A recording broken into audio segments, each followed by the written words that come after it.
hanya dalam 1 hari setelah Presiden mengumumkan Peraturan Pemerintah Nomor 47 Tahun 2024 tentang kebijakan penghapusan kredit macet UMKM sektor P4K, yaitu pertanian, perkebunan, peternakan, perikanan, dan kelautan. Pada tanggal 6 November tahun 2024, kapitalisasi pasar dari 4 bank BUMN dan 1 bank anak perusahaan BUMN longsor mencapai 67 triliun rupiah. Bank BRI longsor 17 triliun. Bank Mandiri longsor 35 triliun. Bank BNI longsor 10 triliun. Bank BTN longsor 3 triliun. Dan BRI Syariah longsor 0,6 triliun. Total kapitalisasi pasar dari 4 bank BUMN dan 1 bank anak perusahaan BUMN tersebut longsor mencapai 67 triliun rupiah. Wow.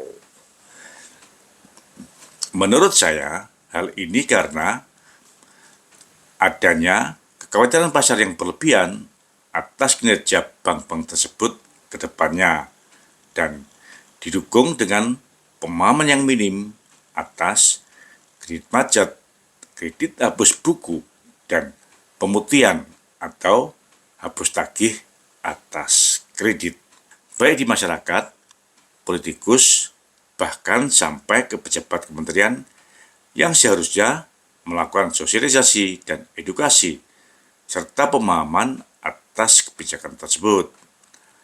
Apakah hal ini disebabkan oleh karena kabinet yang memang benar-benar second? Selamat datang di Investor Level C. Kami coba sharing aspek fundamental dari sisi yang berbeda dan dengan cara yang beda agar teman-teman bisa tetap tidur tenang meskipun banyak badai di bursa. Tonton sampai habis ya. Sampai saat ini, kredit masih merupakan sumber utama penghasilan dari bank. Namun, risiko kredit juga cukup tinggi karena bila kredit macet, maka akan dapat menggerus modal bank. Oleh sebab itu, dalam setiap pemberian kredit, bank wajib membentuk CKPN, yaitu cadangan kerugian karena penurunan nilai aset dari kredit yang disalurkan. Bank menggolongkan kualitas kredit menjadi 5, dari kualitas yang terbaik ke kualitas yang terburuk, yaitu kualitas 1 atau lancar, kol 2 atau perhatian khusus, kol 3 atau kurang lancar, kol 4 atau diragukan, dan kol 5 atau macet. Golongan kualitas kredit ini dilaporkan oleh bank secara bulanan kepada OJK.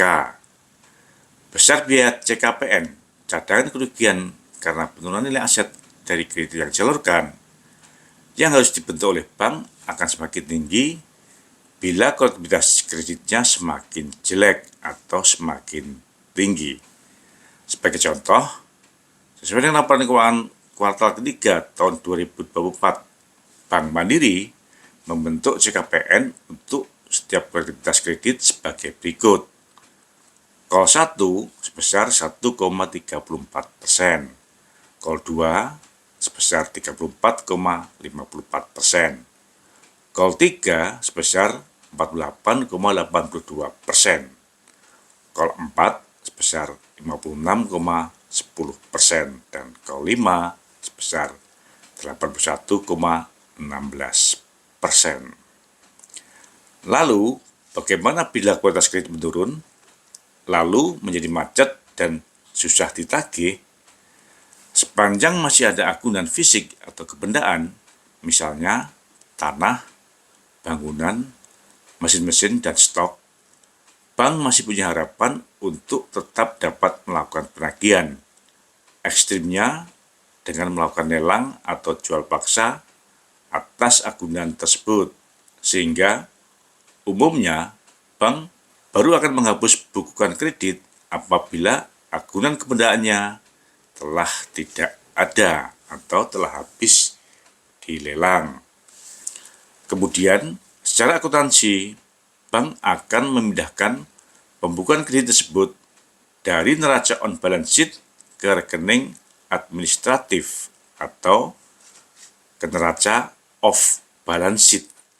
Namun, kredit akan tetap ditagih dan tetap dilaporkan oleh bank kepada OJK setiap bulan dengan status hapus buku atau dengan kode 8. Tujuannya agar kualitas pembukaan bank secara internal tetap terjaga baik, yaitu hanya terisi oleh aset-aset produktif yang berkualitas, bukan berisi aset yang ompong, yaitu kewajiban kredit yang sudah sangat sulit untuk ditagih.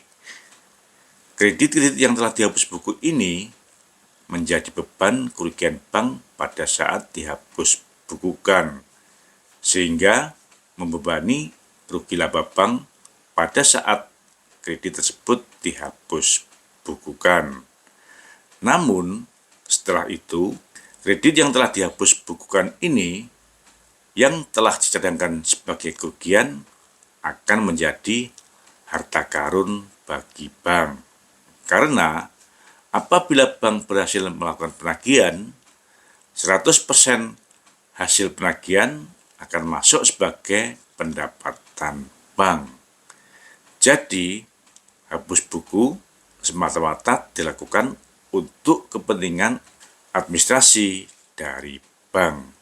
Dan bank tetap melakukan penagihan atas kredit yang telah dihapus bukukan tersebut. Bank juga menetapkan target pendapatan tertentu dari outstanding kredit yang telah dihapus buku. Apabila dilakukan hapus tagih, artinya bank sudah tidak boleh menagih lagi dan debitur berhak untuk memperoleh surat lunas. Dengan demikian, kredit-kredit yang telah dihapus tagih tidak bisa menjadi harta karun bagi bank lagi, karena tidak dapat menjadi sumber pendapatan lagi bagi bank.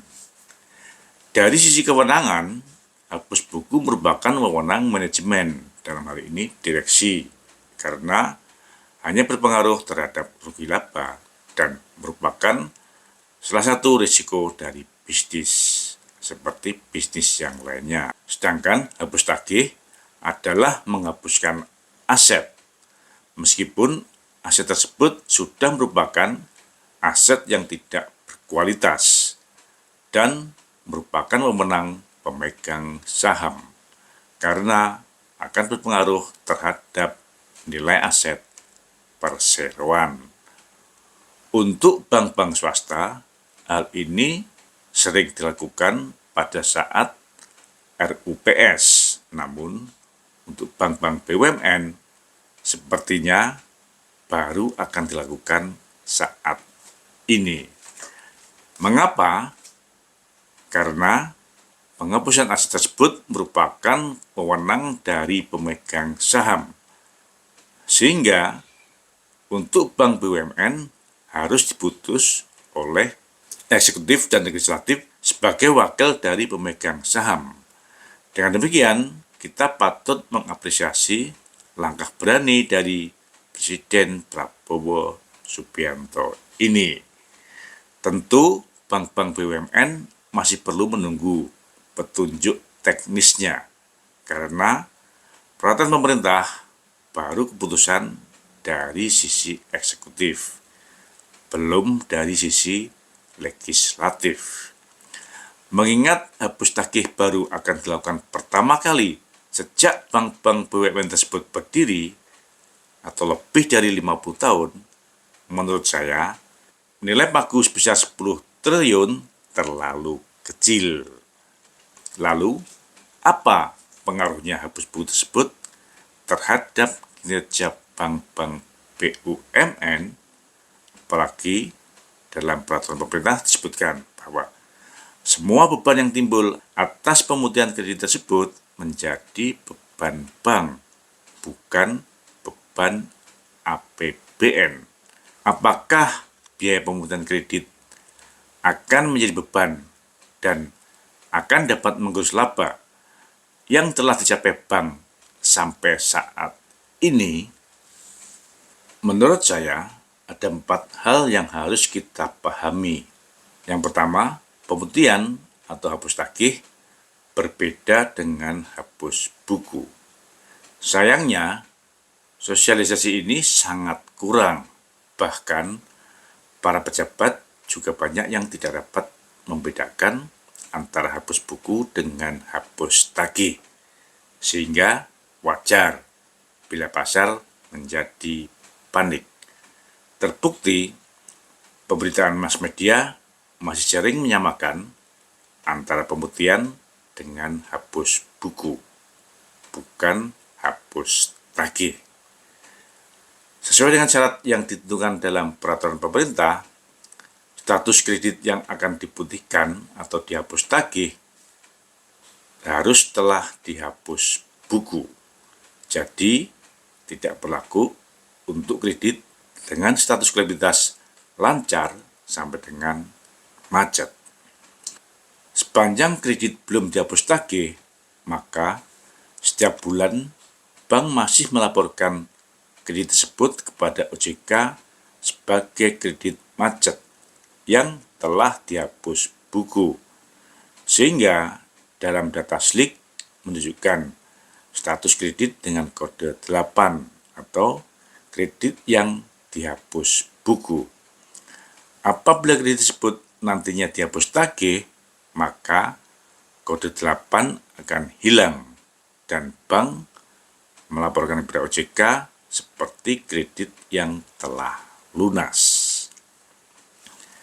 Yang kedua, karena status kredit telah dihapus buku, maka bank telah membentuk pencadangan sebesar 100% dari outstanding kredit yang dihapus buku tersebut pada saat kredit tersebut dihapus buku, sehingga telah menjadi beban CKPN Bank pada periode laporan saat kredit tersebut dihapus buku. Hal ini dapat kita lihat pada laporan keuangan masing-masing bank. Pada laporan rugi laba berupa biaya pembentukan CKPN, cadangan kerugian penurunan nilai, dan pada neraca menunjukkan posisi CKPN. Sampai dengan tanggal 30 September tahun 2024, Bank Mandiri telah membebankan biaya CKPN sebesar 9,5 triliun rupiah.